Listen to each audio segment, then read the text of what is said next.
Plaintiff Emmanuel Spiridakis was friends with the defendant, so he agreed to rent him a house. However, Emmanuel claims the defendant turned out to be a meth addict who turned his home into a drug house. He's suing for rent and property damages. Defendant Sean Laffey denies trashing Emmanuel's home and insists he did all the maintenance on the home during his tenancy. He's countersuing for breach of contract. Start with you, sir. Okay, Mr. Laffey and I had been friends for about 26 or 27 years since we were teenagers, about 13 years old. It's always been an up and down relationship, arguments. As we grew older, I graduated high school at the age of 18, and I saw basically our lives going nowhere. And I wanted to grow up and mature. I wanted to, see the world. After 4 years, I returned at the age of 22. My friends, including Mr. Laffey, had basically not progressed or matured. What year was that? 2002. I was 22 years old upon returning. And we were still able to maintain a relationship as friends, and it was still up and down. But some of the instances that occurred were like he took my motorcycle out of my garage without authorization, and he wrecked it in front of my house. How did he get the key? It was in the bike. Mm-hmm. And in 2006, we were driving in my boat down the river. I let him drive it for a little bit. We were going pretty slow, but I told him slow down to dock it. He crashed into the dock. I jumped out of the back seat and punched him in the face, chipping one of his teeth. After that, we kind of still maintained a rocky relationship over time. In 2014, he was in a really bad spot in life from drinking and probably drugs as well. And he wanted me to let him rent my house to him. And he promised he wouldn't destroy it. I allowed it. After that, a few years later went by, and I realized through mutual friends we still maintained that he was on drugs and alcohol, and he had been in and out of rehab a couple times. The drugs being hard drugs like meth, coke, barbiturates, some others I may not be aware of. And when I finally came back and saw my house in late February. It looked like a dope fiend's house, huh? It was a crack house or a meth house. Let me hear from him. Give me some background and what you want me to know, sir. Well, I'd like to comment on a couple of his statements. First of all, the bike incident, I handed him an envelope full of $1,400 cash, and he gave me permission to wreck the bike. I said, I wreck it, you could keep it. And he ended up keeping the envelope full of cash. As far as his boat situation, I was docking my boat and bumped into his boat. That's how that went down. Either one of these true? Neither one are true. It was my boat. He ended up paying for my boat, the hole he put in it. He did not give me an envelope full of cash. He took my bike while I was inside the house. Okay. All right. Continue. What else you want me to know? Well, basically, as he said, we did have a rocky relationship. Most of what he just said is definitely not true, but we're not going to go down there. In 2014, he did me a big favor, rented me his house. As far as trashing his house, that's false as well. I did all the maintenance. I did everything that needed to be done. In the end, he was going to originally re-rent it when I was moving out. He asked me to give him 1 month's notice. I gave him 3. Okay. I painted the interior of the house halfway through that project. Well, let him tell me what he's suing you for. I guess he didn't want to address the drug issues. Plaintiff Emmanuel Spiridakis rented a house to the defendant, but he claims the defendant turned out to be a meth addict who turned the rental property into a drug house. First of all, what was the amount for the rent? $740. Okay. What month did he fail to pay? March of 2020. All right. Prior to that, had he been paying on time and consistently? He had been paying, never on time, usually 10 to 17 days late. Is that true, sir? It's true, but that was part of our agreement. That you can be 10 to 17 days No, late? he gave me a 15-day grace period, and the deal was I didn't bother him with incidentals, like snaking out drains and silly things like that.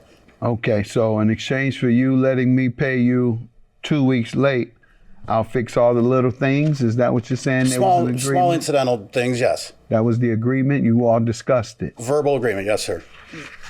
That's false. Yeah, why didn't he just tell you you don't have to pay until the middle of the month instead of doing all that? That not according to the lease. And what page is the lease on? And because lease trumps oral. And Right. grace period means you're still late and just saying I'm not going to put you out. Correct. It's 10 giving you the days. grace of not evicting you. That don't mean that's your payment date. What did you want me to see, sir? Eviction, the lease, page 1.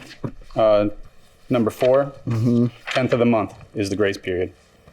Well, he's saying it was verbal, so not been paid by the 10th of the month, or if provisions are not addressed, then management will automatically and immediately have the right to take out a dispossessory warrant and have resident, okay. Dispossessory, is that what they call it as opposed to eviction? All right, and tell me what happened.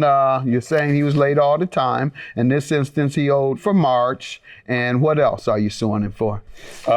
If you could also look at page 9 of our packet. Tell me what it's about. It's holdover. It's number 10 on the lease agreement.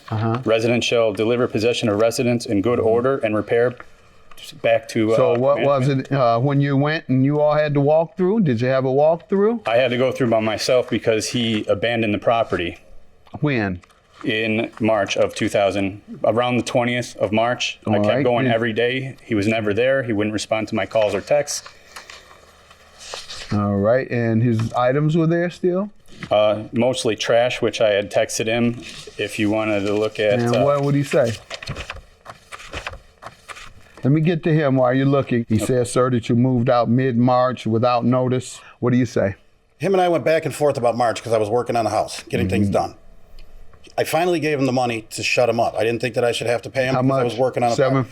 $780 actually is what the rent was. It wasn't $740, it was $780. It was $740 in the beginning. It was $780 for the last 5 years. What date did you give him that? I don't know exactly what date, but it was towards the middle of the month. Tell me about when you moved. I moved out beginning of the month. There was nothing left behind there. I was working on the property, and at the same time, I was working on my own house and running a business and raising 2 kids. Left beginning of March. Why did you pay then? Well, I didn't leave the beginning of March. I was moving things out as I was working, and that was my whole point. Okay. Why should I have to pay? Let's go back over what I asked you. I said, when did you move out? That was the question. You said beginning of March. I slowly moved out. I want to know the end. When did you end up moving?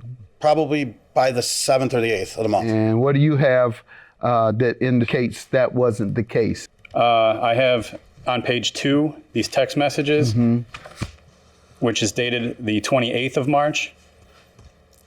And it states on the very first one, you said yourself you had moved out and told me to put the electricity back in my name.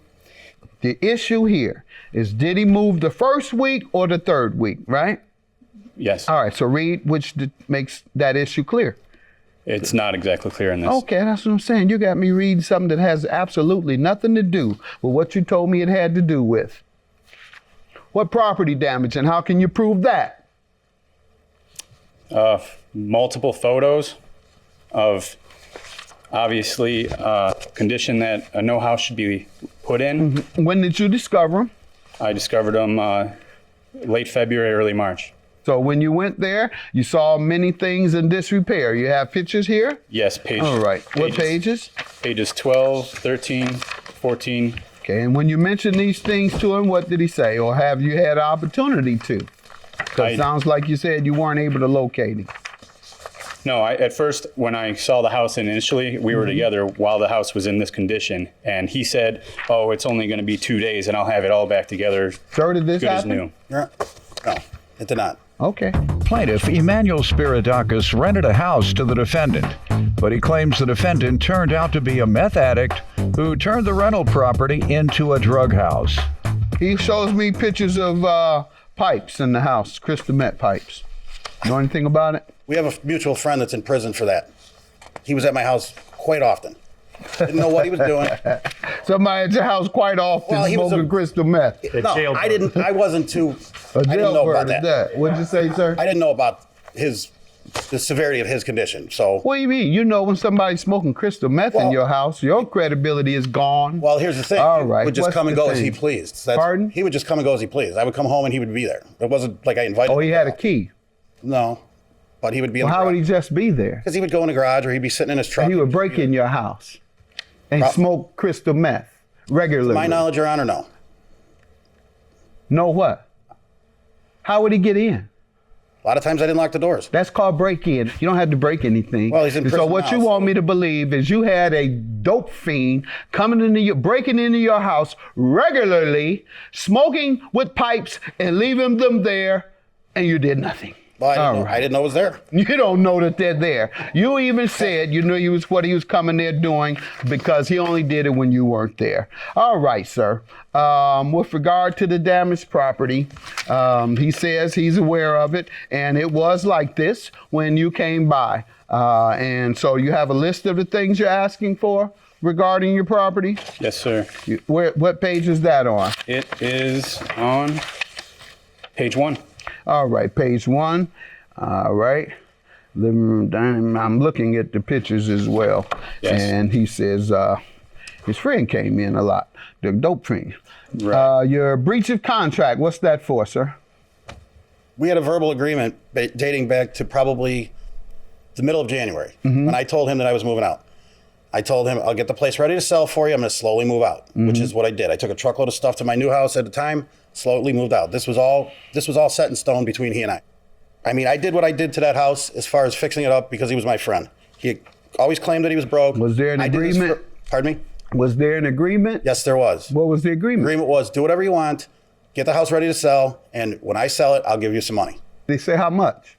He didn't say how much, but he said he would pay me you back. didn't have an agreement. Well, he said no. He said he would pay me back. You got for to what be I spent. specific to have an agreement. I'm telling you, I'm the judge. I understand that. I'm a lawyer and a judge. To have an agreement, you have to have specifics. Well, not some, I'll throw you something. That's not an agreement. Sir, I'm going to grant you your judgment. I see the property damages. He gave me some type of story about a friend that breaks in and smokes crystal meth when he's not there over and over and over. Judgment for the plaintiff. And you can go.